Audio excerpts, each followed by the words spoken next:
Assalamualaikum warahmatullahi wabarakatuh.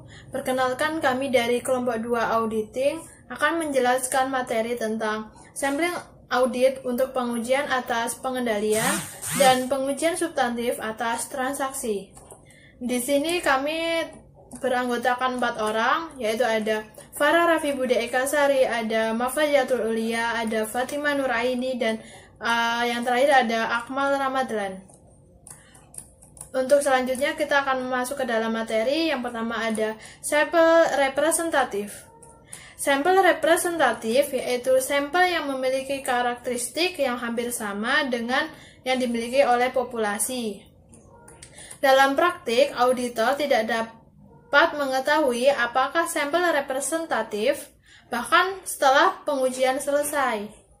Untuk meningkatkan kemampuan suatu sampel menjadi representatif dengan menggunakan kecermatan dalam merancang, menyeleksi, dan mengevaluasinya.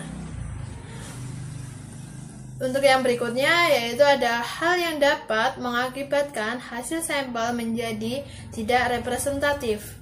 Yang pertama ada kekeliruan non-sampling, yang kedua ada kekeliruan sampling. Resiko terjadinya hal tersebut disebut resiko sampling dan resiko non-sampling, yaitu yang pertama ada resiko non-sampling. Resiko bahwa pengujian audit tidak menemukan pengecualian yang ada dalam sampel. Contohnya, risiko non-sampling mencangkup penggunaan prosedur audit yang tidak tepat, interpretasi yang salah terhadap bukti audit, dan kegagalan untuk mengetahui suatu kesalahan penyajian. Yang kedua ada resiko sampling. Resiko bahwa auditor mencapai kesimpulan yang salah karena sampel populasi tidak representatif. Cara mengurangi resiko sampling ada 2 cara. Yang pertama ada meningkatkan ukuran sampel. Yang kedua ada menggunakan metode seleksi pos atau unsur dari populasi yang memadai. Nah, untuk yang berikutnya kita akan membahas metode sampling audit. Dalam sampling audit terdapat 2 metode. Yang pertama ada metode statistik dan metode non-statistik. Pengertian yang pertama yaitu yang kita akan bahas yaitu metode statistik. Dengan merupakan pertama yaitu yang kita akan bahas yaitu metode statistik. Dengan merupakan aturan matematika, auditor dapat mengukur resiko sampling dalam merencanakan sampel dalam mengevaluasi hasil.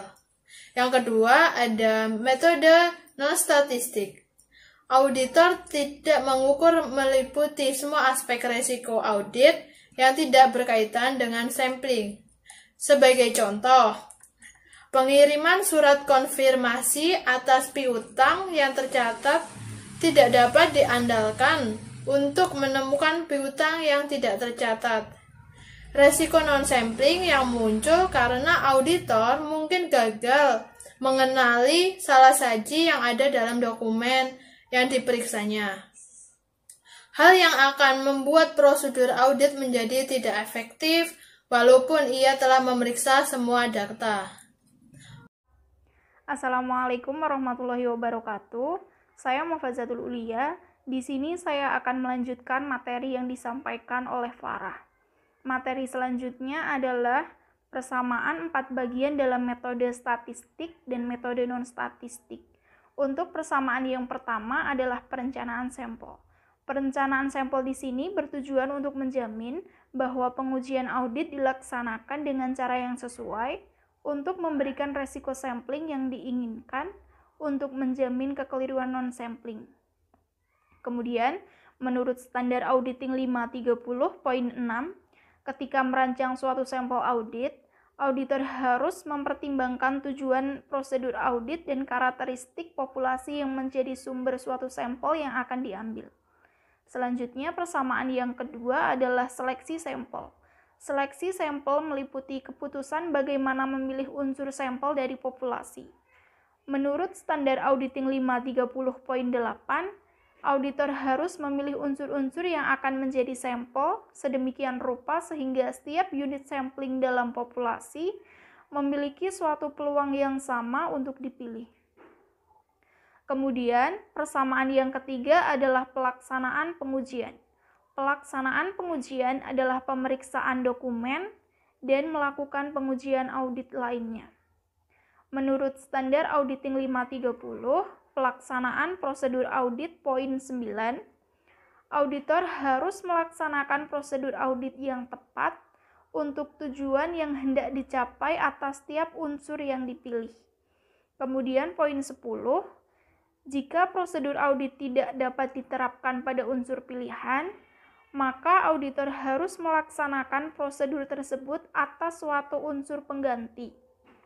Kemudian poin 11, audit yang telah dirancang atau prosedur alternatif lainnya yang sesuai terhadap suatu unsur pilihan, maka auditor harus menetapkan unsur tersebut sebagai unsur penyimpangan dari pengendalian yang telah ditetapkan sebelumnya dalam hal pengujian pengendalian, atau suatu kesalahan penyajian dalam hal pengujian rinci. Untuk persamaan yang terakhir adalah evaluasi hasil. Evaluasi hasil mencakup penarikan kesimpulan berdasarkan pengujian audit. Menurut SA 530, pengevaluasian hasil sampling audit poin 15, auditor harus menilai hasil sampel, apakah pengguna sampling audit telah menyediakan basis yang wajar untuk penarikan kesimpulan tentang populasi yang telah diuji. Kemudian, materi selanjutnya adalah perbedaan metode statistik dan metode non-statistik. Untuk metode statistik, menerapkan aturan matematika, auditor dapat mengukur resiko sampling dalam merencanakan sampel dan dalam mengevaluasi hasil. Untuk yang kedua, manfaat utamanya adalah kuantifikasi resiko sampling pada perencanaan sampel dan evaluasi langkah. Selanjutnya, metode pemilihan sampel pada metode statistik ada 3. Yang pertama adalah acak sederhana atau simple random.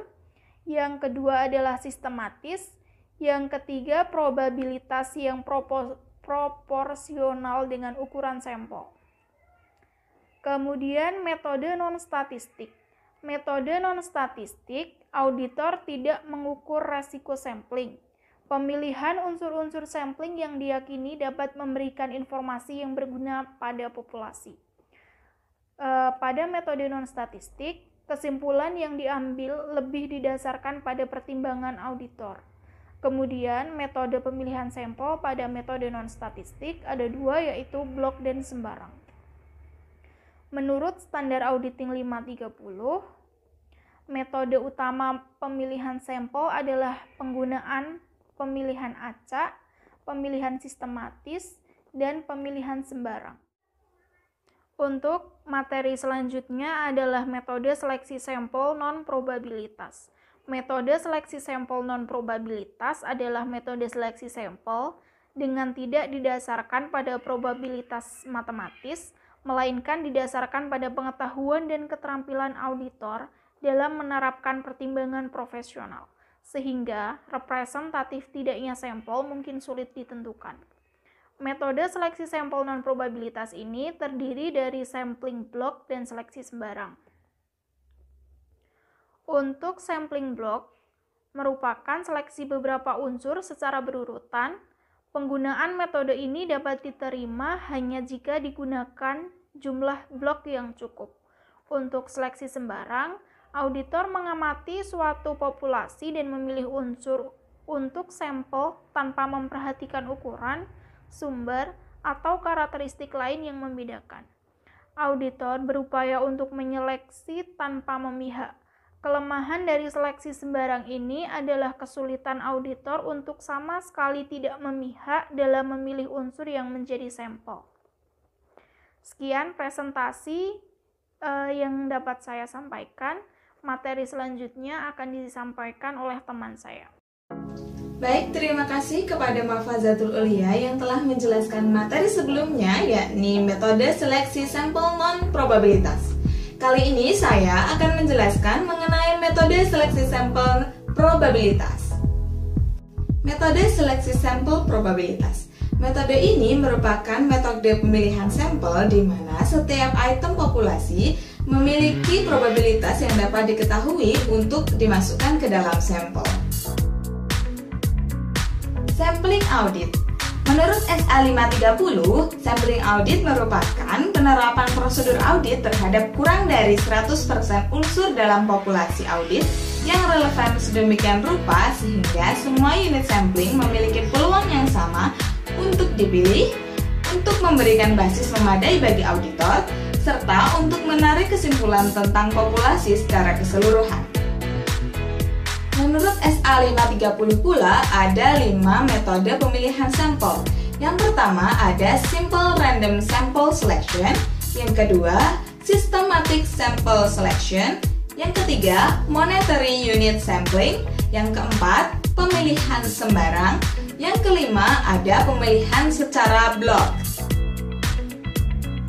Kita bahas dulu mengenai Simple Random Sample Selection. Dalam SA 530 terdapat 2 cara untuk mengambil sampel pada Simple Random Sample Selection ini. Yang pertama ada Random Number Tables, yang kedua ada Computer Generation Number Tables. Dari 2 cara pengambilan sampel tersebut ditujukan untuk setiap kemungkinan kombinasi elemen populasi yang ada memiliki kesempatan yang sama untuk diambil sebagai sampel. Misalnya ada 12 populasi, diambil 3 sampel, maka yang diambil ada misal 1, 6, dan 12. Itu diambil secara acak, tidak ada ketentuan tertentu. Coba kita lihat dari ilustrasi berikut ini, di mana ada 12 populasi, diambil 4 sampel. Sampel yang diambil ada nomor 2, 5, 8, dan 10. 4 sampel tersebut merupakan kombinasi dari elemen populasi yang memiliki kesempatan yang sama untuk diambil menjadi sampel. Berlanjut ke Systematic Sample Selection. Auditor menghitung sebuah interval dan selanjutnya memilih item untuk sampel berdasarkan ukuran intervalnya. Interval ditentukan dengan membagi ukuran populasi dengan jumlah item sampel yang diinginkan. Misalnya ada 12 populasi yang ada. Kemudian akan diambil 4 sampel, berarti intervalnya adalah 12 dibagi 4. Kita lihat ilustrasi berikut ini.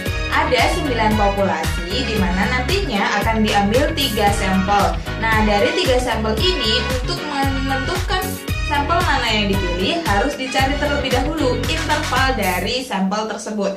Nah, 9 dibagi 3 ada 3, berarti ada interval 3 untuk mengambil sampel dari pertama, kedua, dan ketiga. Misalnya di poin pertama kita ambil angka 3, berarti seterusnya adalah 6 dan 9. Atau misal kita mengambil angka 1, berarti seterusnya adalah 1, 4, dan 7. Monetary Unit Sampling. Metode ini merupakan metode di mana suatu jenis pemilihan nilai tertimbang yang di dalamnya ada ukuran sampel, pemilihan, dan pengevaluasi hasilnya dalam menarik kesimpulan jumlah moneter. Pemilihan nilai tertimbang sendiri adalah ketika melakukan pengujian rinci, merupakan hal yang efisien untuk mengidentifikasi unit sampling sebagai unit-unit moneter tersendiri yang membentuk suatu populasi. Itu definisi menurut SA 530. Kita berlanjut ke pemilihan sembarang. Auditor melakukan pemilihan sampel tanpa melalui suatu teknik yang terstruktur. Meskipun tidak menggunakan suatu teknik yang terstruktur, auditor wajib menghindari keberpihakan yang disengaja atau yang dapat diprediksi. Sebagai contoh, menghindari kesulitan dalam menemukan unsur, atau selalu memilih atau menghindari entry di awal dan di akhir halaman. Dan dengan demikian memastikan bahwa semua unsur yang terdapat dalam populasi memiliki peluang yang sama untuk dipilih. Pemilihan sembarang tidak tepat ketika menggunakan sampling statistik. Lebih tepat untuk menggunakan systematic sample. Kita berlanjut ke pemilihan secara blok. Pemilihan secara blok melibatkan pemilihan suatu blok yang tersusun atas unsur-unsur yang letaknya berdekatan dalam populasi. Pemilihan secara blok biasanya tidak dapat digunakan dalam sampling audit karena sebagian besar populasi tersusun sedemikian rupa sehingga unsur-unsur dalam sebuah urutan dapat diharapkan memiliki karakteristik yang sama dengan di antara mereka, tetapi berbeda dari unsur-unsur lain dalam populasi. Walaupun dalam beberapa kondisi mungkin merupakan prosedur audit yang tepat untuk memeriksa suatu blok unsur. Teknik pemilihan sampel semacam ini akan sangat jarang digunakan jika auditor bermaksud untuk menarik kesimpulan yang valid tentang keseluruhan populasi berdasarkan sampel tersebut. Tetapi jika hanya berfokus pada sampel tersebut untuk memutuskan sesuatu yang berkaitan dengan sampel tersebut, pemilihan secara blok ini adalah yang paling tepat. Sampling atribut. Nah, untuk sampling atribut ini merupakan metode statistik yang digunakan untuk mengestimasi proporsi unsur-unsur dalam suatu populasi yang mengandung karakteristik atau atribut yang menjadi kepentingan. Proporsi ini disebut tingkat keterjadian atau occurrence rate dan merupakan rasio dari unsur yang mengandung atribut khusus terhadap jumlah unsur populasi. Auditor berkepentingan dengan terjadinya beberapa jenis pengecualian dalam populasi data akuntansi berikut. Yang pertama, deviasi terhadap prosedur pengendalian yang dibuat klien. Yang kedua, kekeliruan atau penyimpangan moneter dalam populasi data transaksi. Yang ketiga, ada kekeliruan atau penyimpangan moneter dalam populasi rincian saldo akun. Tingkat keterjadian atau pengecualian dalam sampling acak atau sistematik adalah merupakan ukuran yang tidak bisa atas dari tingkat pengecualian dalam keseluruhan populasi. Dalam menggunakan sampling atribut, auditor terutama yang berkepentingan untuk mengetahui tingkat deviasi yang paling mungkin. Jadi, auditor mengarahkan pada upper limit teratas dari estimasi interval. Batas ini disebut Compute Upper Exception Rate atau CUER, atau tingkat deviasi tertinggi yang dihitung dalam pengujian pengendalian dan pengujian substantif atas transaksi. Distribusi sampling. Distribusi sampling adalah distribusi frekuensi dari hasil-hasil atas seluruh sampel yang mungkin dari suatu ukuran tertentu yang dapat diperoleh dari populasi yang berisi beberapa parameter spesifik. Misalnya, jika diasumsikan dalam populasi faktur penjualan, sebanyak 5% tidak memiliki lampiran dokumen pengiriman, seperti yang sudah ditetapkan oleh pihak manajemen. Jika auditor mengambil sampel sebanyak 50 faktur penjualan, sehingga kemungkinan sampel yang ditemukan tidak memiliki dokumen pengiriman adalah 5% dari 50, yaitu 2,5 atau 3 faktur. Namun, tidak dapat dipungkiri jika ada kemungkinan bahwa sampel yang diambil melebihi 5% dari jumlah faktur yang ada. Atau dapat dikatakan, dari sampel yang diambil ditemukan 10 faktur misalnya yang tidak ada dokumen pengirimannya. Distribusi sampling berdasarkan ilustrasi yang saya sampaikan sebelumnya menyatakan probabilitas setiap jumlah pengecualian yang mungkin terjadi. Estimasi atribut didasarkan pada distribusi binomial, yaitu distribusi dari seluruh sampel yang mungkin di mana unsur-unsur populasi masing-masing memiliki satu atau dua pernyataan yang mungkin. Selanjutnya akan disampaikan oleh Akmal. Silakan Akmal. Assalamualaikum warahmatullahi wabarakatuh. Di sini saya Akmal Ramadhan akan menjelaskan tentang penggunaan sampling atribut dalam audit. Yang pertama yaitu langkah-langkah perencanaan sampel. Yang perencanaan sampel ini ada beberapa bagian. Yang pertama yaitu menyatakan tujuan dari pengujian audit, biasanya untuk menguji pengendalian dalam satu siklus tertentu. Yang kedua, definisikan atribut dalam kondisi deviasi. Yang ketiga yaitu definisikan populasi. Selanjutnya, definisi unit sampling dibuat konsisten dengan tujuan pengujian audit. Yang kelima, tentukan tingkat deviasi yang dapat ditoleransi. Yang keenam, tentukan resiko pengendalian yang lebih dapat diterima. Yang ketujuh, estimasikan tingkat deviasi populasi. Yang kedelapan, tentukan ukuran sampel awal. Yang di atas saya sebutkan tadi tersebut itu tercantum dalam standar audit 530 A4 poin A4 sampai A9 yang menyatakan ketika merancang suatu sampel audit harus mempertimbangkan tujuan prosedur audit dan karakteristik populasi yang menjadi sumber suatu sampel yang akan diambil. Selanjutnya, seleksi sampel dan pelaksanaan pengujian. Pilih sampel secara acak, tercantum dalam yaitu auditor harus menentukan ukuran sampel yang cukup untuk mengurangi risiko sampling sampai ke tingkat rendah yang dapat diterima. Tercantum dalam standar audit 530 poin A10 sampai A11. Laksanakan prosedur audit. Auditor di sini harus melaksanakan prosedur audit yang tepat untuk tujuan yang hendak dicapai atas setiap unsur yang dipilih. Jika prosedur audit tidak dapat diterapkan pada unsur pilihan, maka auditor harus melaksanakan prosedur tersebut atas suatu unsur pengganti. Tercantum dalam standar audit 530 poin A14. Audit yang telah dirancang atau prosedur alternatif yang sesuai terhadap suatu unsur pilihan, maka auditor harus menetapkan unsur tersebut sebagai suatu penyimpangan dari pengendalian yang telah ditetapkan sebelumnya. Dan yang selanjutnya yaitu evaluasi hasil. Selanjutnya, generalisasikan dari sampel populasi. Untuk pengujian rinci, auditor harus memproyeksikan sampling audit kesalahan penyajian yang ditemukan dalam sampel ke populasi. Di sini tercantum dalam standar audit 530 A18 sampai A20. Analisa deviasi. Putuskan aksesibilitas populasi tersebut, hasil sampel, dan apakah penggunaan sampling audit telah menyediakan basis yang wajar untuk menarikan kesimpulan tentang populasi yang telah diuji. Di sini tercantum dalam standar audit 530 poin A23.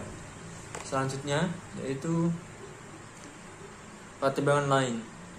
Yang pertama, pertimbangan apa? Pertimbangan tentang beberapa pertimbangan penting yang berkaitan dengan pemilihan ukuran sampel yang pantas dan penarikan kesimpulan atas hasil-hasilnya. Seleksi acak kontra pengukuran statistik. Seleksi acak merupakan bagian dari sampling statistik. Yang ketiga, dokumentasi yang memadai untuk mengevaluasi hasil penggabungan dari seluruh pengujian dan sebagian dasar untuk mempertahankan hasil pelaksanaan audit apabila dibutuhkan. Kebutuhan akan pertimbangan profesional atau evaluasi akhir atas kecukupan penerapan keseluruhan sampling atribut, termasuk kecukupan ukuran sampel, juga harus didasarkan atas pertimbangan profesional pada tingkat yang tinggi. Ya, sekian dari presentasi ini. Apakah ada pertanyaan?